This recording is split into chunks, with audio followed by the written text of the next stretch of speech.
Hey there team, in this video I'm going to be looking at showing you how to sketch the graphs of the following exponential functions, and you want to give equations of asymptotes and y-intercepts. Now in this case you do not need to write the x-axis intercepts, okay, and you do need to state the range of each function. So here we go, let's do A. Hopefully at this point you understand how to read the function notation. So this is just saying domain is all real values, and we can see the function that I'm sketching is 2 to the power of x.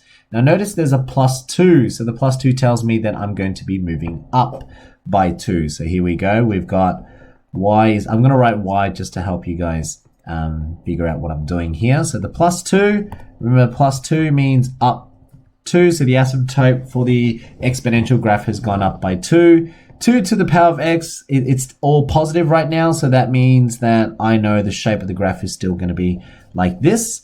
And there's a times 3, but that doesn't really affect anything when you're sketching. But it does affect your y-intercept. So let's find our y-intercept, okay?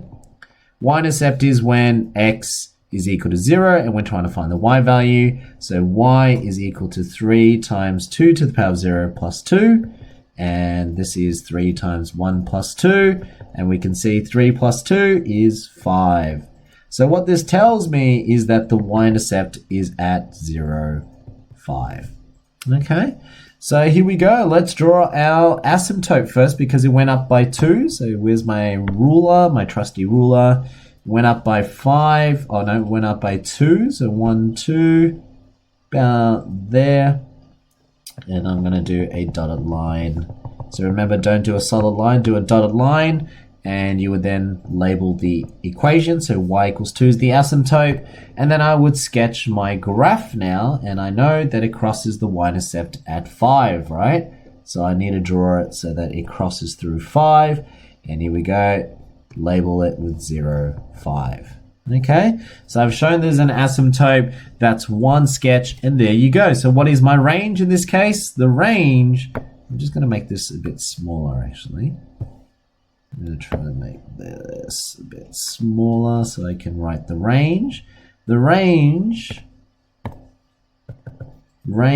element of, so starting from, it looks like 2, it doesn't go beyond 2, so not including 2, all the way to positive infinity.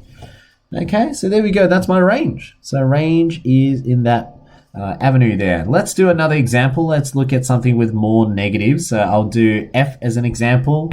So here we go, let's do f. So we're going to do f on this side over here. We again got now y is equal to negative 2 times 3 to the power of x minus 2. So in this case, the minus 2 tells me it's going down by 2. Okay, and then notice that there is a negative here. That's a reflection in your x-axis. So that means your graph should be reflecting over the x-axis. So it should be going down like this. And then there's nothing else to really work with. So from there, I can then say, let's find our y-intercept to begin with. So y-intercept is when x is 0, find the y value, and here we go, y is equal to negative 2 times 3 to the power of 0, minus 2, that's negative 2 times 1 minus 2, and that gives you negative 4. So my y-intercept has to be 0, negative 4, and what else do I know?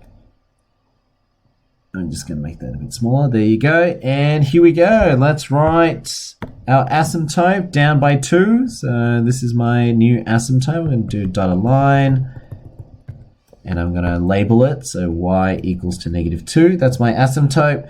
And I know the shape of the graph is going down. And remember, it is crossing through negative 4. So it looks like I need to cross through. Oh, that's a bit too far there. Something like that. I'm just trying to get it right, but it's a bit hard. Nope, not good. That was better actually. I should have kept it.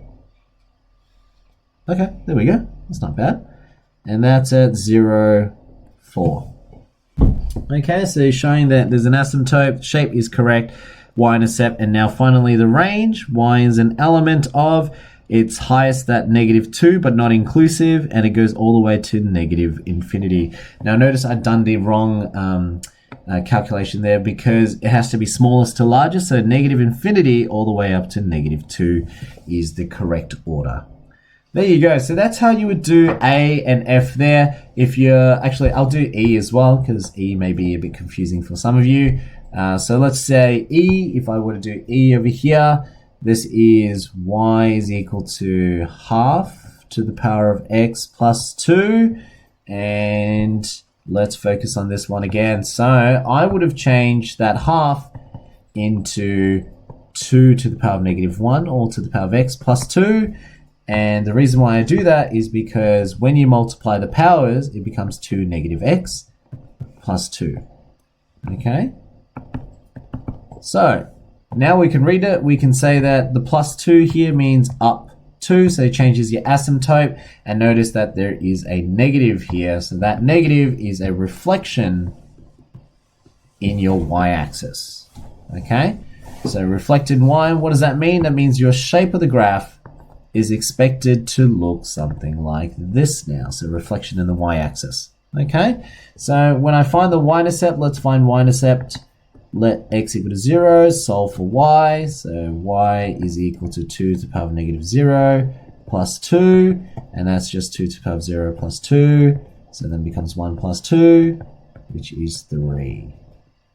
So I can say, therefore, the y-intercept is at 0, 3. And I know that if I were to sketch this now, up by 2, so asymptote, I'm going to move it up by 2. Here we go, that's my asymptote. Whoops, that doesn't look good. Y equals 2. And we know that there is a reverse and it's crossing through 3, so it should look something like this. There we go. That's the shape of my exponential graph reflected over the y-axis with a y-intercept at 0, 3. Finishing off the question, the range is obviously from 2 to positive infinity. There you go. So that's how I'm doing the questions. Hopefully that gives you an idea of what you need to do. Now, in my class video, I talk about how to find x